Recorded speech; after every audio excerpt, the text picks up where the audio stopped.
Welcome to Change the Narrative. I'm your host, JD Fuller, an African-American licensed psychotherapist, professor, diversity coach, consultant, and author. We talk about the isms. We talk about the phobias, anything that marginalizes and oppresses. Everything we are not and everything we are is because of fear. Through a mental health lens, we'll have difficult conversations with celebrity guests, political activists, and everyone in between. Our mind will tell us whatever we want to believe, but the truth lives in the body, and that's where change occurs. Are you ready to change the narrative? Okay, welcome back, Dr. Ally. Hey! Let's keep it going. So first I want to talk about, we ended the last conversation about the portal to everything next level. And so I think that's a great segue into Doux Consulting Group. Tagline, let me help you do you. I want to talk about that. Let's get into talking about what it is that you do to help me do me. I do too much. Yeah, there's like three branches to the Doux Consulting Group. I have the direct coaching, so it's like the direct client branch, which involves one-on-one coaching, couples coaching, group coaching, as well as I work with corporations and companies sometimes. So that's like the coaching side, and I'm working some workshops in. I tested some workshops out a few years ago. I really like doing it, so I'm revamping it and bringing it back. But workshops take time, y'all. Sign up for these workshops because these people are putting time into it. Well, and can I just add, you can never charge enough for them because the time that you put into them never calculates accurately. That's why I had to slow down on that. That's why I slowed down too. But I really like I was saying to you off camera, I love teaching. And so the workshops and the coaching is so fun to me because my model is a little bit more I have like a lot of psychoeducation as a part of it. And it's very specific for the individual. Like I'm not the coach that has necessarily like a plan, like a 1, 2, 3, 4, 5 plan of like, if you do these 5 things, you're going to be the best person in the world. No, because it was different. So for me, I've noticed with my clientele, it's much more specified to what they need, how I help them do them specifically. Then my second branch is a consulting branch. And so that is truly like founded. It was a branding space, and I'm pivoting right now to do a little bit more work in research and like white papers. So not like necessarily like hardcore heavy research, but looking more at where psychology, where mental health, where human behavior research is going. What are we seeing in some patterns? And I'm calling it psychofuturism. So I was going to get into that. I want you to break that down a little bit. Yeah. Where is it's just, where is the future of human behavior headed? How does tech, for example, and AI and specifically impact, human cognition, memory? Is it actually as scary as we're making it out to be? Is it going to be the fall of all humanity? Or are we just projecting our own kind of like Eurocentric perspectives onto tech?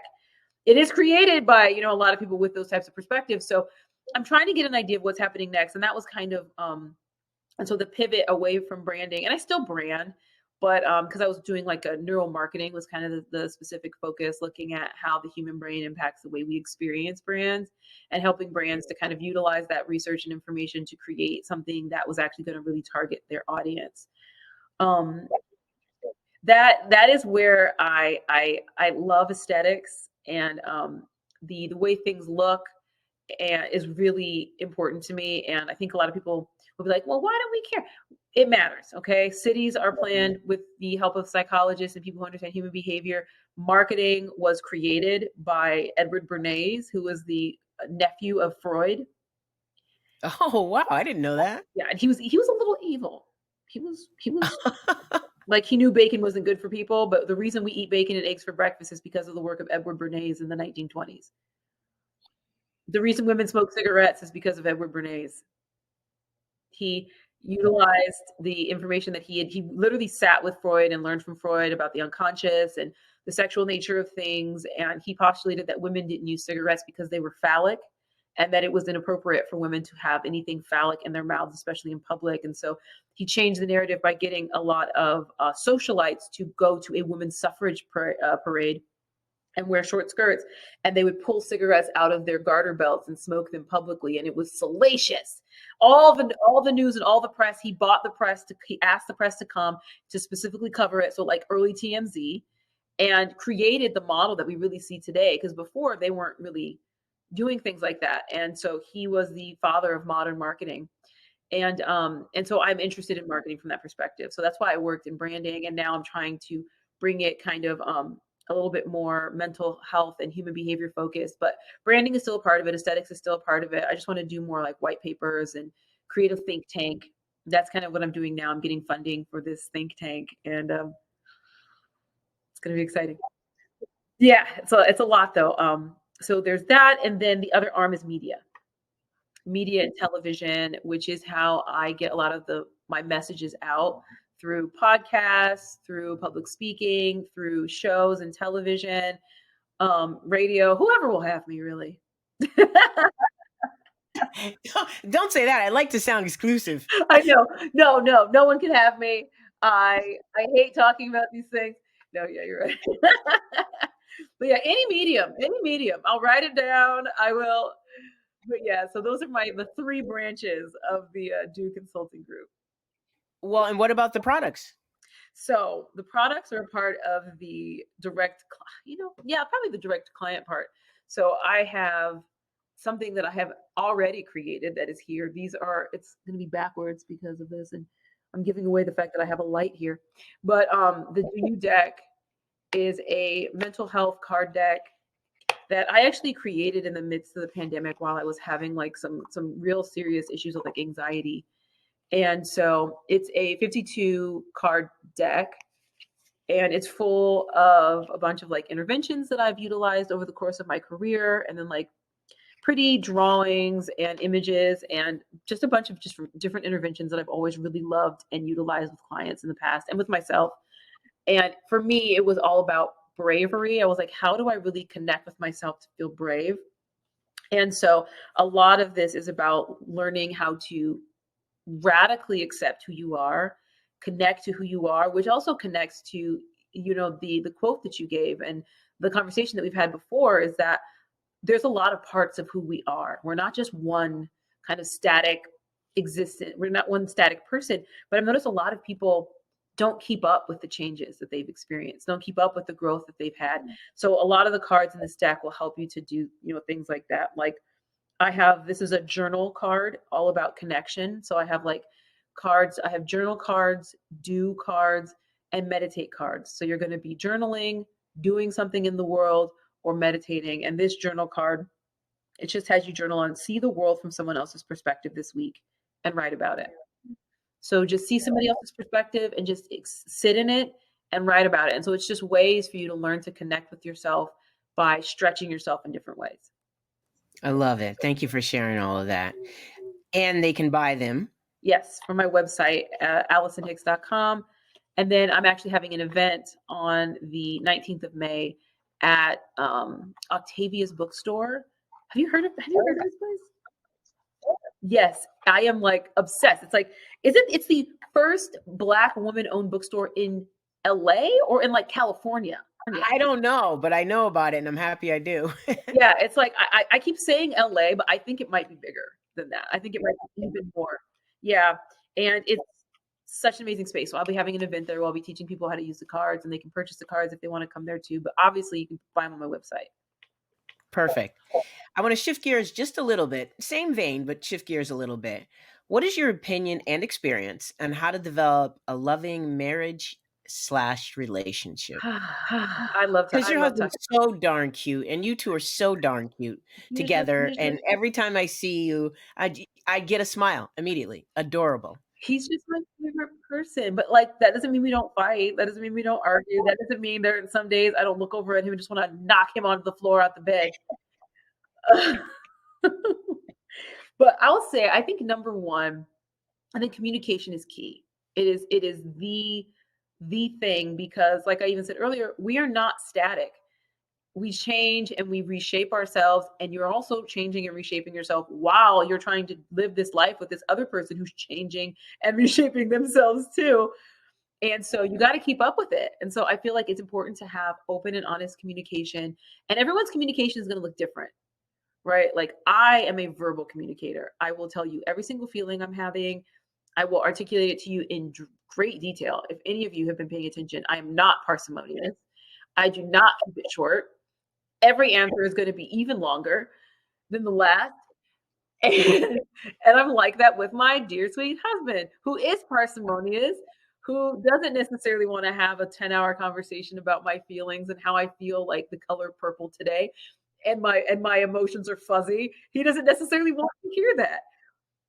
He listens and he internalizes it, and he finds it interesting now. He used to be like kind of like, girl.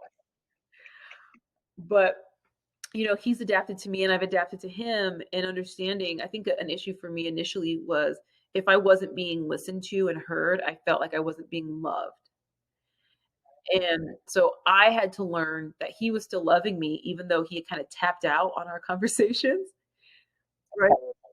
And it wasn't that he was withholding love from me. It wasn't that he was, telling me I'm not a great person, but he was living the life the way that he's lived his life, which is much more parsimoniously, much more action based.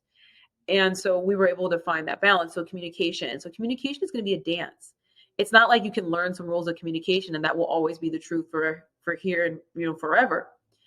But there are certain rules that are important. No hitting below the belt. Don't talk about people's moms.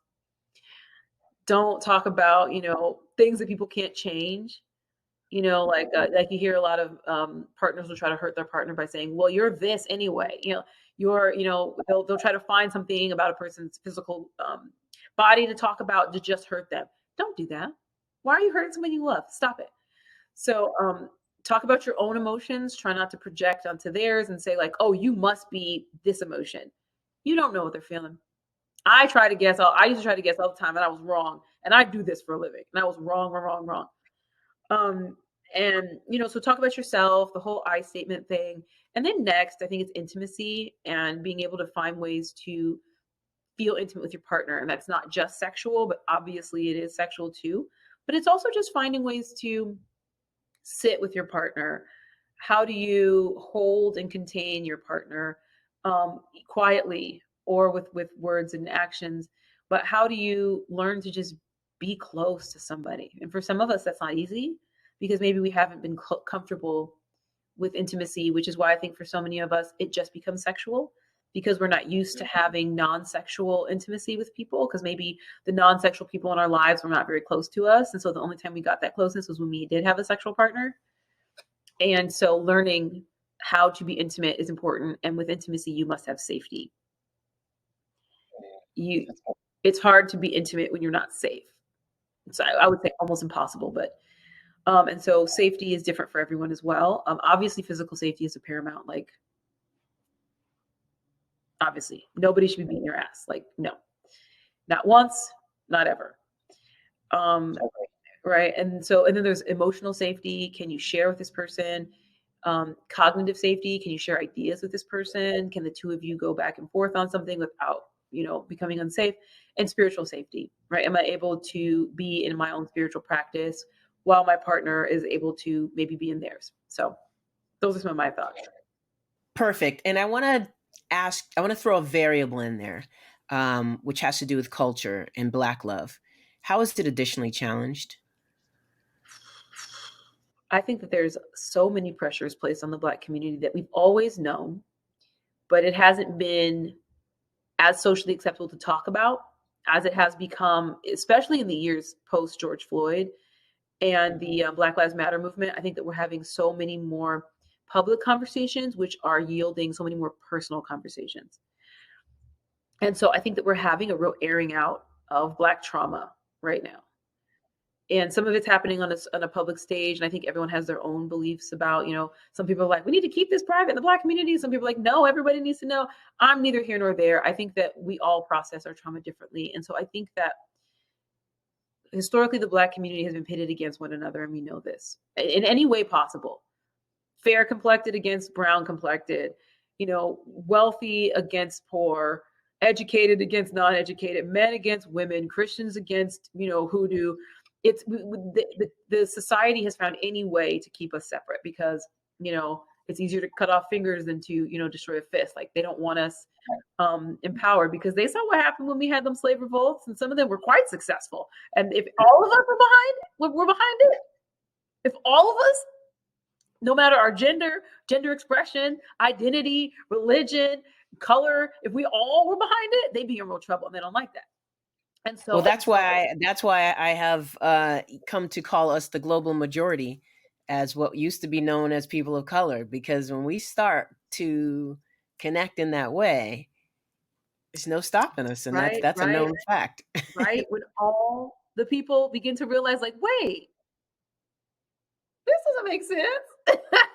It's going to be a problem.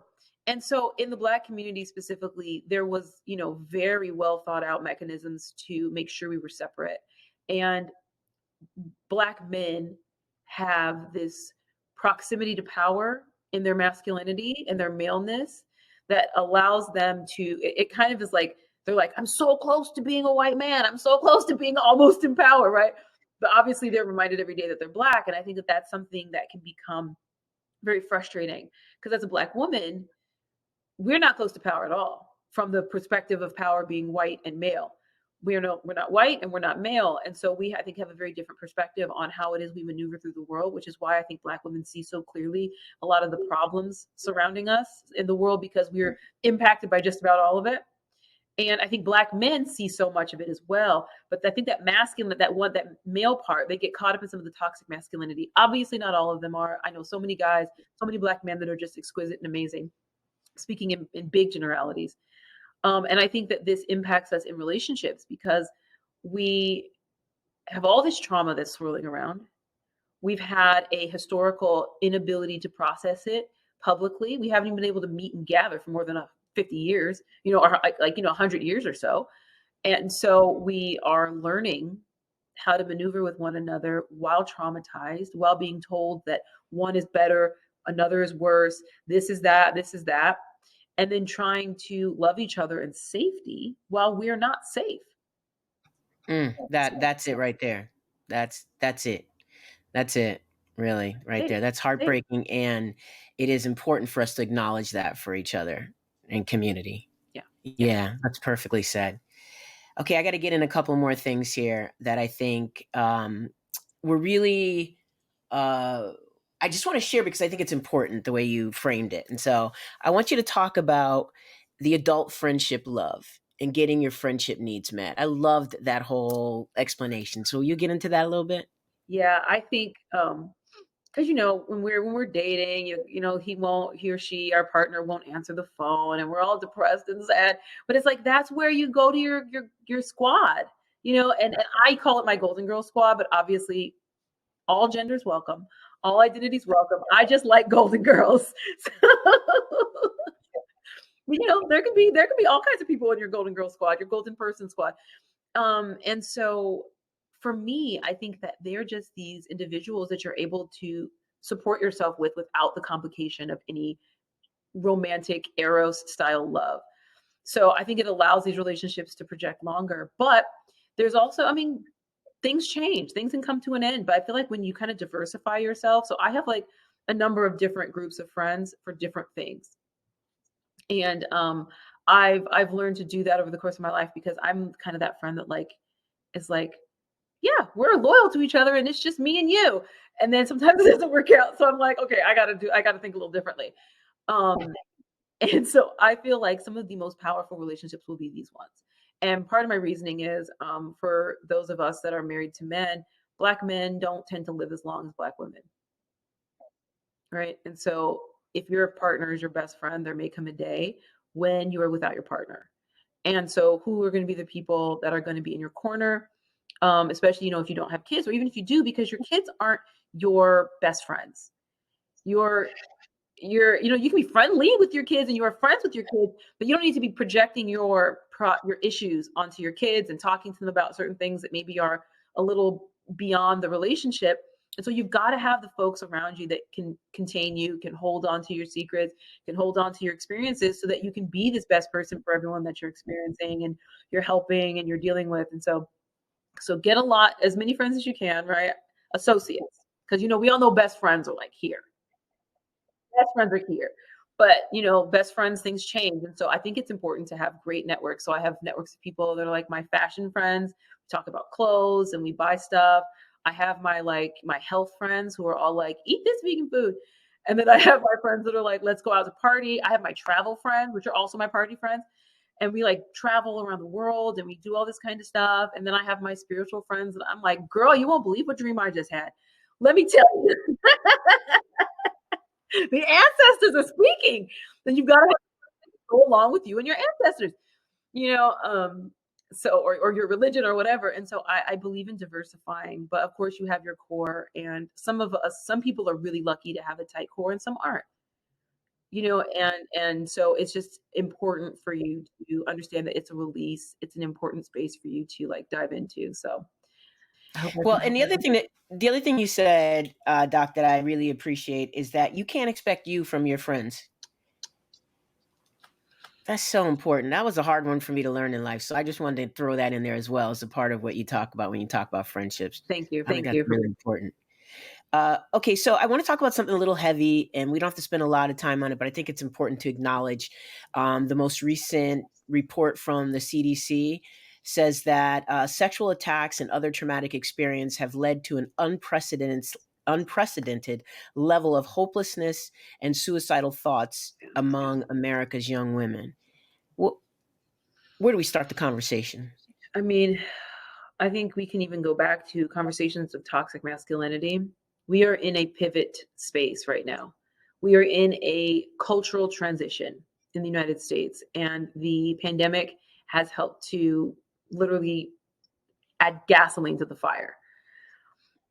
We saw so many sexual assaults and abuse, and basically some people just kind of going missing during the pandemic, especially those first like 6 to 8 months when we didn't know what was happening and hospitals weren't open and people couldn't get away from their abusive partners and children couldn't get away from abusive parents and they're trapped in these homes with them. And so, of course, we're going to see a worsening of mental health.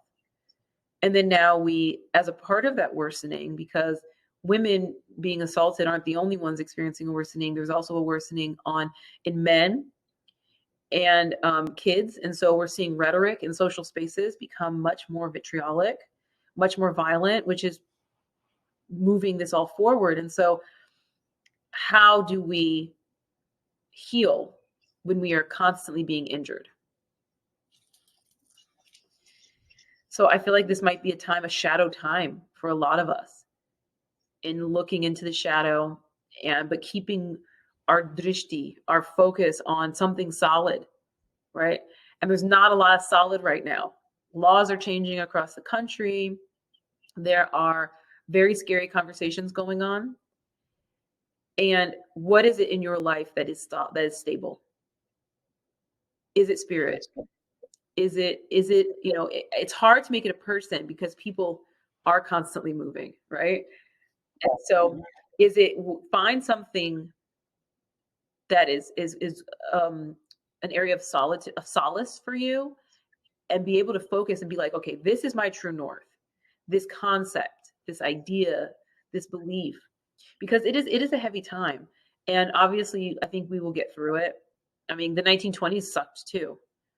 They were coming in and out of wars. They had a huge recession that became a depression. They had increased levels of suicide. They had a lot of similar issues that we're actually kind of facing, but we're facing it now. We're not reading about it. And I could just give solace that a lot of therapists have been stepping up. A lot of medical professionals are educating themselves on mental health so that they can be of support. So anybody having any thoughts about self-injury, self-harm, suicidality, there are a number of suicide hotlines you can go to. There are therapists that are changing their prices so that you can access them. There are insurance companies that are trying to make mental health more accessible. So there are so many outlets for you, so many more than there were before. And things will definitely change, will definitely begin to look brighter. You just have to keep moving. Good. I appreciate that. I want to talk about what you say about the law of attraction and the neuroscience of manifestation. I love it. Give it the brief We have what do you call it? Yeah, okay. sort of yeah, go Okay. because Okay. it's so good, and you could go on about it, and I Yeah. know, Yeah. but I want to tell them if they want to hear the rest, follow you. That's what I Follow want. me. Because I don't believe that you necessarily think something, it just pops up in front of you. That's what they kind of make you think. Anyway, so how our brain creates and manifests things is we present it with a problem it can solve.